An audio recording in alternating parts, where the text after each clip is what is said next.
Luruskan niat. Nggak ada lain, luruskan niat apa-apa. Mau kemana juga, ilahi anta maksudi warido matlubi atini mahabbataka wa ma'rifata.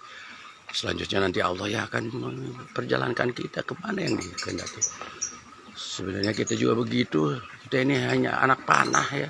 Kemana dilesatkan anak panah itu, disitulah kita ditempatkan. Tapi ikhtiar kita jangan tinggalkan selalu untuk terus berdoa dan berdoa ya, dalam lirih-lirih doa kita baik di malam ataupun setelah ibadah-ibadah kita, yaitu adalah Rabbana anzilna munzalan mubarakan wa anta khairu munzilin.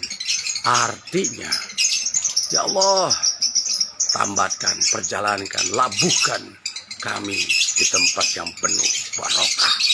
Lalu itu Rabbana anzilna munzalan mubarakan wa anta khairu munzilin. Ya Allah, tempatkanlah kemana engkau lesatkan diri kami ini ke tempat-tempat yang penuh berkah. Kalaupun kita ke tempat yang kurang baik, insya Allah kita sendiri akan jadi memperbaiki tempat itu. Itu dahsyat doa itu, bukan doa sembarang doa. Itu doanya Nabi Nuh ketika terhampar di ombang-ambing ombak selama 40 hari berdoa pada Allah. Labuhkanlah ya Allah, labuhkanlah kapalku ini dan juga umat-umatku ini yang ada di dalam kapal ini ke suatu tempat yang penuh barokah. Nah inilah ternyata salah satu cuplikan tapi patut kita syukuri. Untuk itu jangan selalu luput apapun juga, baik yang enak, baik yang indah, baik yang tidak indah pun dalam kehidupan kita ngalir saja. Tancapan satu gertakan selalu dalam hati. Takdir baik buruk kita syukuri saja, kita nikmati, kita jalani agar kita dibukakan kalbu kita menjadi lebih lapang dada kita. Ya, maafkan orang-orang yang menyakiti, maafkan. Ya, maafkanlah orang terapi. Niscaya dadamu lapang. Masya Allah. Mohon maaf ya, ini ngoceh aja nih, kayak burung nih kita mengambil vibrasi burung pagi ini. Mereka pun berkicau. Mereka aja saling kompak akur ya, bercanda ya, kemudian berkicau dengan riang gembira di pagi hari. Bangkit, ayo bangkit. Ya, makhluk-makhluk kecil ini ya, yang menawan indah dengan warna-warna yang berbeda, tapi mereka satu suara. Warna kulit, warna bulu boleh berbeda, ada yang merah, ada yang kuning, ada yang hijau, berbeda-beda. Tapi mereka menjeritkan, menyuarakan ya, suara yang sama. Nah, ini dibalik kehidupan alam Allah ciptakan itu ada rahasia-rahasia yang harus kita pelajari. Belajar dari binatang-binatang, dari pohon-pohon kita belajar.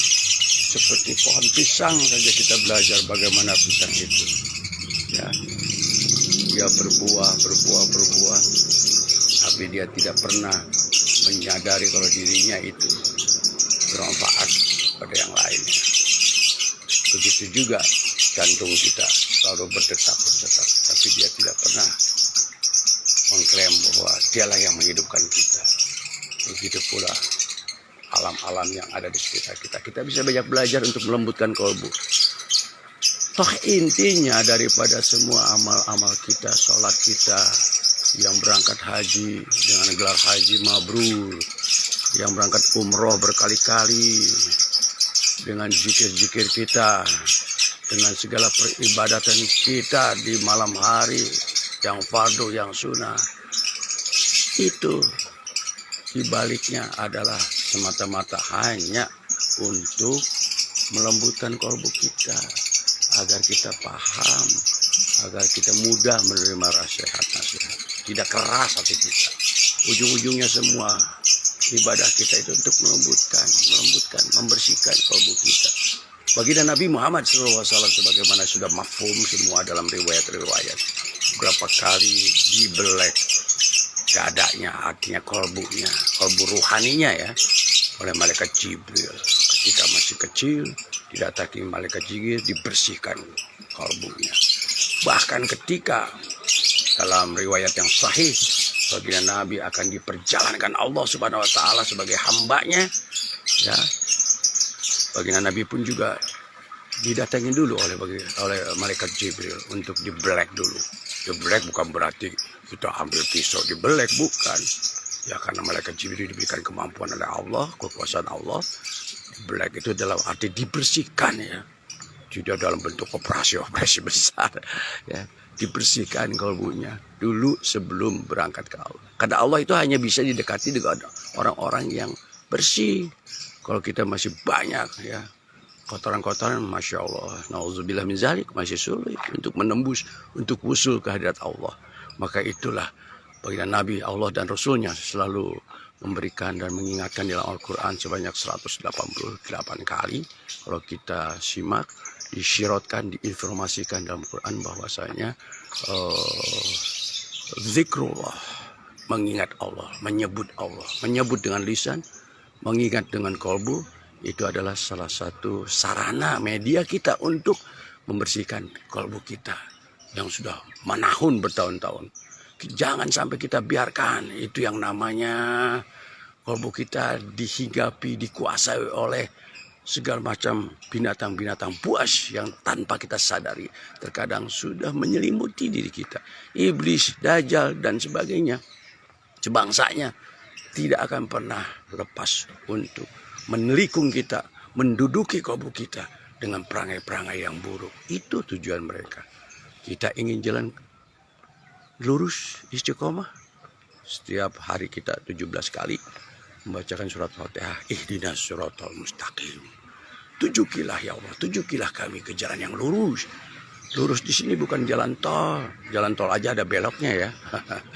Arti dari lurus ini adalah mustaqim, itu adalah predikat yang diberikan kepada orang-orang yang istiqomah. Jadi mustaqim, jalan yang lurus, diberikanlah kepada mereka yang istiqomah. Jadi mustaqim itu orang-orang yang istiqomah. Di situ siapa mereka? Di dalam surat lain, di dalam Anbiya, ya, Allah ingatkan mereka adalah orang-orang soleh, yaitu para rasul, sidikin, ya, solihin, para syahidin. Itu ciri-ciri orang-orang soleh, orang-orang yang sudah lurus itu, yang sudah istiqomah, yang sudah mustaqim itu, yaitu adalah mereka yang sudah berhaja ajak di jalan Allah Subhanahu wa taala.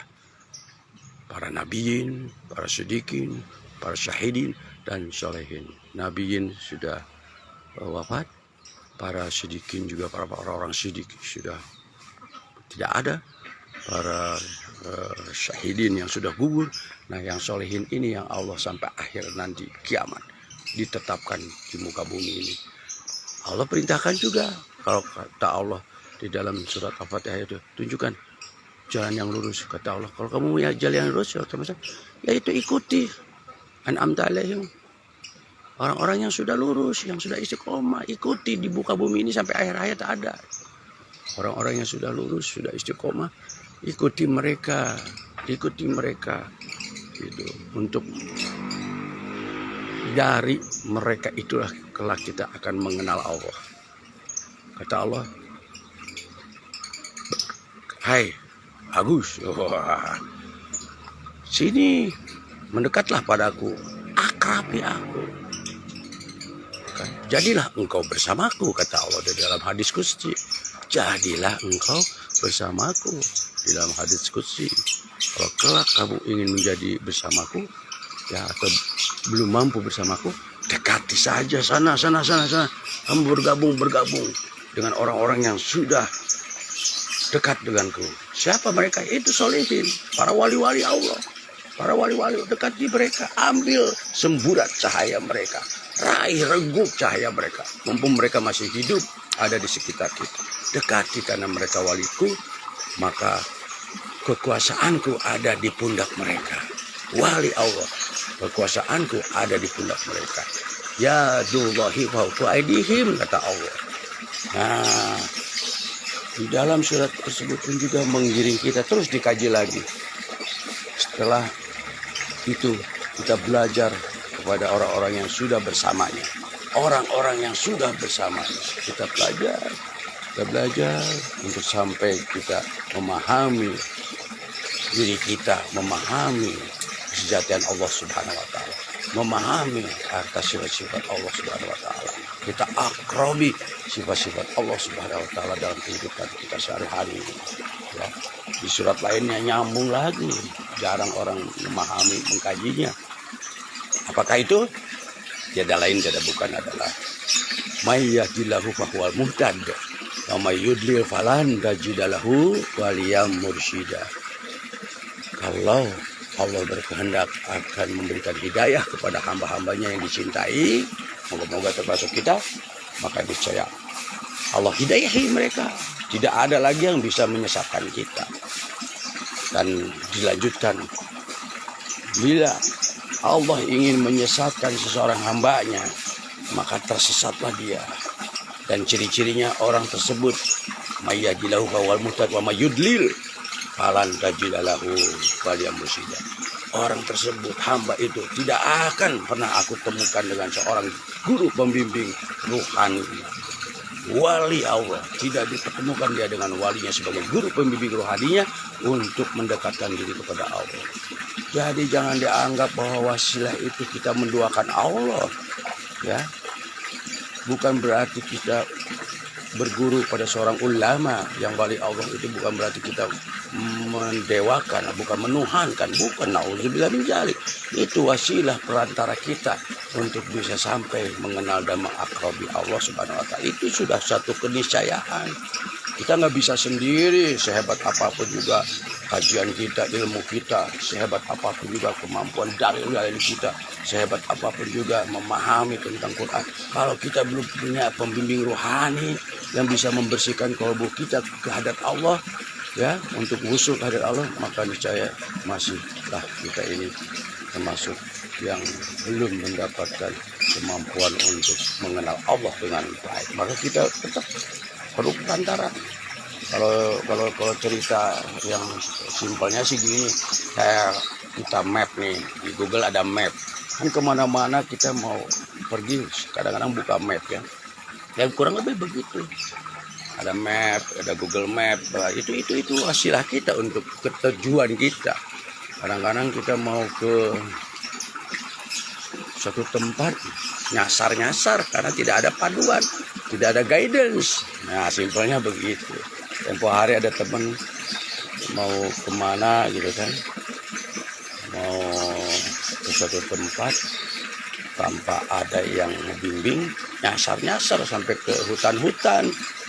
Nah, ketemulah dia dengan seorang petualang atau seorang pendaki gunung juga. Ditanyalah, ini mau kemana? Ini. Oh, ke sana Pak. Ini Bapak salah jalan nih. Nah, itu adalah guidance. Itu orang yang bisa membimbing kita yang sampai kepada tujuan kita. Al-Fakir dulu juga waktu naik haji nyasar. Wah, insya Allah nyasar waktu naik haji tahun 2045 tuh kalau nggak salah. Dasar bingung sendiri nyasar. Akhirnya mau ke maktab tempat Pak Haji nginep, kan mesti ada yang guidance, nanya sini.